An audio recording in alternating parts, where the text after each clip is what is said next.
Cristiano Ronaldo আর UEFA champions league যেন একই সূত্রে গাঁথা। ক্যারিয়ারে এখন পর্যন্ত 5 বার চ্যাম্পিয়ন্স লিগ জিতেছেন পর্তুগিজ মহাতারকা। ফুটবলে ইউরোপের পাট চুকিয়ে এখন সৌদির মাঠ মাতাচ্ছেন CR7। তবুও চ্যাম্পিয়ন্স লিগ নিয়ে আবারও আলোচনায় তিনি। এবার মধ্যপ্রাচ্যের বেশ কয়েকটি গণমাধ্যমে গুঞ্জন, মিস্টার চ্যাম্পিয়ন্স লিগ আবারও ফিরছেন ইউরোপ ক্লাব সেরার মঞ্চে।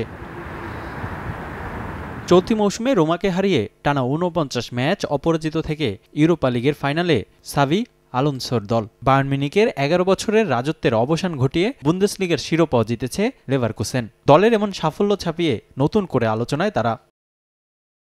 রিয়াল মাদ্রিদে একই সঙ্গে মাঠ মাতিয়েছেন রোনালদো ও লেভারকুসেন কোচ সাভি। সাবেক সতীর্থকে এবার নিজ দলে পাওয়ার আগ্রহ দেখিয়েছেন এই স্প্যানিশ কোচ। তাই পর্তুগিজ তারকাকে আবারও ইউরোপে ফেরানোর চেষ্টায় লেভারকুসেন। ইতিমধ্যে ক্লাবের পক্ষ থেকেও নাকি রোনালদোর সঙ্গে আলোচনা করা হয়েছে, এমন তথ্য জানিয়েছে সৌদি আরবের একটি সংবাদ মাধ্যম। তাই আসন্ন দলবদলের মৌসুমেই রোনালদোর সঙ্গে চুক্তি সম্পন্ন হতে যাচ্ছে বুন্দেসলিগার দলটি, এমন গুঞ্জন ডালপালা মেলেছে।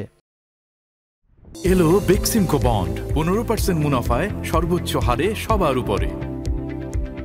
তবে 5 বারের ব্যালন ডি'অর জয়ীকে এত সহজেই পাচ্ছে না লেভারকুসেন, তা বলার অপেক্ষা রাখে না। অনেক তিক্ততা নিয়ে এক প্রকার বাধ্য হয়েই মধ্যপ্রাচ্যে পাড়ি জমান তিনি। তখন খুব একটা ভালো সময় কাটেনি রোনালদোর। বিশ্বকাপে ভালো ফর্মে থেকেও জাতীয় দলে সাইড বেঞ্চে বসিয়ে রাখা হয়েছিল CR7কে। ম্যানচেস্টার ইউনাইটেডে ফিরলেও সেখানেও থিতু হতে পারেননি রোনালদো। কোচের সঙ্গে দ্বন্দ্বে জড়িয়ে পাড়ি দিতে হয়েছে সৌদি আরবে।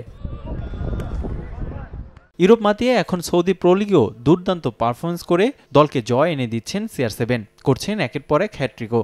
এখন পর্যন্ত লিগে 44 ম্যাচ খেলে 47 গোল করেছেন তিনি। তবে আগামী বছর আল নাসরের সঙ্গে চুক্তি শেষ হবে রোনালদোর। তাই তার ইউরোপে ফেরার গুঞ্জনও জোরালো হচ্ছে বেশ।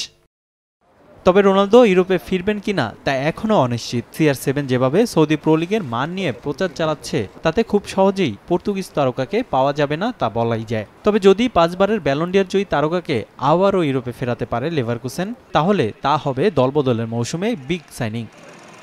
রিফাতুল ইসলাম মিরন, সময় সংবাদ।